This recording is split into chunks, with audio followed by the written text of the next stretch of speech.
মানুষের যেমন মনে ভেজাল তেমন আলতাও ভেজাল, কালকে পড়েছে আজকে উঠে গেছে। তিনি না চাইলে আমি এই জায়গায় আসতাম না, থাকতাম না, তো তার জন্য পুজো দেওয়াটাই বেস্ট নিজের থেকে। ব্লগ করে ইয়ে করে না, পেছনে ভিডিও করে, এটা সামনে দিয়েও করা যায় এরকম ব্লগ। হাই, তো আজ হচ্ছে 22শে আগস্ট, আজ আমার জন্মদিনের সকালবেলা। তো প্রত্যেকবারের মতোই এবারের কোনো অনথা নেই। আগের বার একটু মিসিং গিয়েছিল, বাট তারপরে আমার প্রচুর প্রবলেম হয়েছিল, কিন্তু এবারে একদম কোনো মিসিং নেই।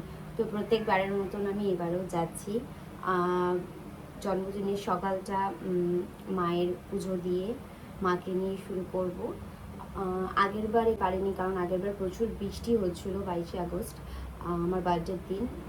এবারে ওয়েদার একদম ভালো, একদম ঝলঝল করছে রোদ। তো চলো, আমি রেডি হয়ে গেছি, তোমরা দেখতে পাচ্ছ। তো আমি সুন্দর করে রেডি হয়ে গেছি, এটা হচ্ছে আমার সকালবেলার এখন আউটফিট।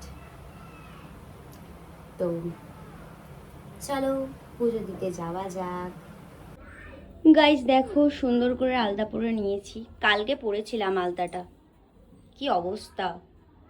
আলতাও মানুষের মতন ভেজাল, মানুষের যেমন মনে ভেজাল তেমন আলতাও ভেজাল, কালকে পড়েছে আজকে উঠে গেছে। তো চলো এখন যাচ্ছি পুজো দিতে, বাড়ির থেকে বেরোচ্ছি। তো চলো যাওয়া যাক।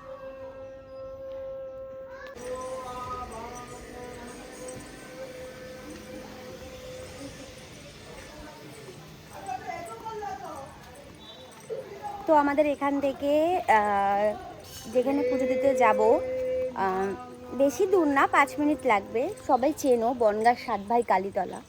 তো সেখানেই মায়ের কাছে পুজো দিতে যাচ্ছি। ততক্ষণ খুব এক্সাইটেড রয়েছি, চলো যাওয়া যাক।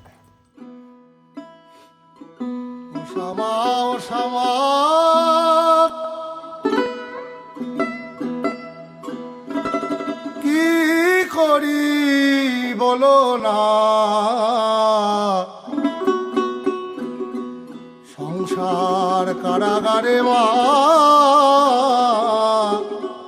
মুক্তি মেলে না।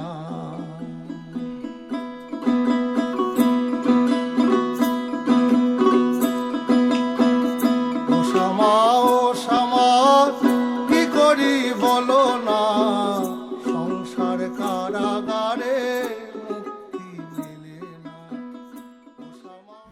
দেবী নারায়ণী নমস্তুতে।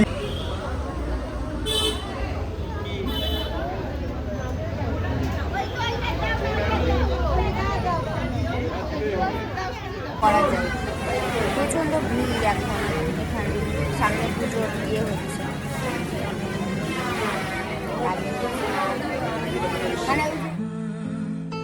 মা তোর চরণ ধরে থাকতে দিশরে জনম ভরে আমার মাগো, তোর এই পাগল ছেলে রইবে রে রোজ তোরা চলে ছায়া, তুই নাকি পুজো দেওয়া কমপ্লিট হয়ে গেছে আমাদের। এই যে এখন বাড়ি যাচ্ছি, পুজো মায়ের নামেই দিয়েছি, কারণ আমার মনে হয় এটাই সব থেকে ভালো। কারণ আজকে তিনি চেয়েছিল বলে আজকে আমি এই জায়গায় রয়েছি। তো মায়ের নামেই পুজো দিয়েছি, পুজো কমপ্লিট হলো, খুব ভালোভাবে পুজো হয়েছে। এখন থেকে শুরু করবো সব কিছু, মায়ের যাত্রা শুরু করছি। এই পুজোটা হলো, বেশ ভালো লাগছে। এবার থেকে এখন থেকে বাড়ি যাব, গিয়ে বাকি বাকি পর্বগুলো হবে। এখন পুরো আমি ফ্রি হয়ে গেলাম। তো চলো, যে টোটোতে বসে আছি ওই দিয়ে